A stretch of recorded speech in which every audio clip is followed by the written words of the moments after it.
நிலவுக்கு என்மேல் என்னடி கோபம், பார்த்தால் தனுஷ் மேல் கொலைவெறி கோபம். வெற்றிமாறன் பற்றியிலையும் ஒரு ஆடுகளம் போல் ஒரு நல்ல படங்களையும் நடித்த தனுஷ்க்கு இந்த ஒரு முயற்சி தேவையான ரொம்ப கேவலமாக கிடக்குது. தயவுசெய்து இந்த படத்தை யாரும் பார்த்துறாதீங்க. 2K சமுதாயங்கள் வந்து இஷ்டத்துக்கு குடிக்கலாம், ஆட்டம் போடலாம், யாரோடையும் சுற்றலாம், கல்யாணம் பண்ணாலும் தாலியை அவுத்தெறிஞ்சிட்டு காதலனோட போய் திருப்பி சேர்ந்துக்கலாம்.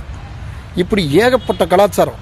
நிலவுக்கு என்மேல் என்னடி கோவம் அப்படின்னா நாசமாக போன கலாச்சாரம்ன்றதுக்கு தான் அதுக்கு வந்து ஒரு அர்த்தமாக இருக்குன்னு நினைக்கிறேன். அப்படி ஒரு கதை எடுத்து தனுஷ் ஒரு வெக்கமே இல்லாமல் ஒரு படம் எடுத்து வச்சுருக்காரு. வாரிசு படத்தில் விஜய்க்கு அப்பாப்பா வர்ற சரத்குமார் அதே கேரக்டரில் இதுலேயும் கேன்சர் பேஷண்ட்டாகவே வர்றாரு. அவரோட ஆசை பிரகாரம் அவரோட தன்னோட அப்பாவோட கடைசி ஆசையை நிறைவேற்றினாளா இல்லை அவள் விருப்பப்படி வாழ்ந்தாளா அப்படிங்கிறது தான் கதை.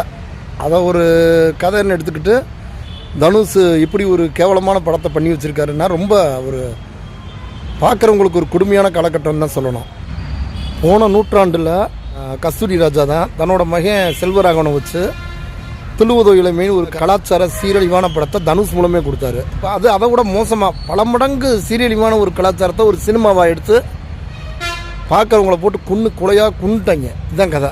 சரி, கதை தான் ஒரு இளவும் இல்லை, நடிக்கிறதாவது கொஞ்சமாவது ஏதாவது நல்லா நடிப்பாங்கன்னா எல்லாம் தெரியாத முகம். அந்த 2K கிட்ஸை விட்டுக்கிட்டு அவன் நடிப்பை பார்த்தா வாந்தி வருது.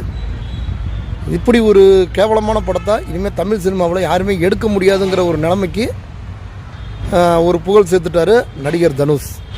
சுருக்கமாக சொன்னால் இந்த படத்துக்கு கதைன்னு எதுவுமே கிடையாது. குடி, குட்டி, புட்டி, கலாச்சார சீரழிவு இதெல்லாம் ஒரு கதைன்னு எடுத்து எப்படி செஞ்சார் தனுஷுங்கிறதெல்லாம் கூட ரொம்ப கொடுமையான விஷயம் இல்லை.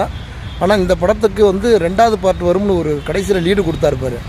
அப்போ தான் அவன் தேட்டருக்காரன் மேலே ஒரே சத்தம் போட்டு வெளியே வர்றது ரொம்ப கண்கூடாக பார்க்க வேண்டியதாக. நிலவுக்கு என்மேல் என்னடி கோபம், படம் பார்த்தவர்களுக்கு தனுஷ் மேல் கொலவெறி கோபம்.